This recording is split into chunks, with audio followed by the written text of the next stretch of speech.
মিনার তাবুতে আবু জাহেলের কর্মীরা ঘোষণা দিয়েছিল, এলাকায় মোহাম্মদ নামে পাগল এসেছে। তারা মিলায়ে দেখে না, এই মহামানব কোনোদিন পাগল হতে পারে না, কারণ পাগলের চুলগুলো থাকে উস্কো খুস্কো।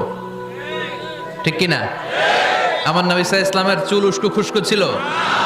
কত সুন্দর চুল আঁচড়ে রাখতেন, জাইতুনের তেল দিতেন, আতর ঢেলে মাথার শীতের মধ্যে ঢেলে দিতেন, কপাল বেয়ে বেয়ে পড়তো, আর যেখানে সেজদা দিতেন সেজদার জায়গা আতরের ঘ্রাণে আমোদ হয়ে যেত।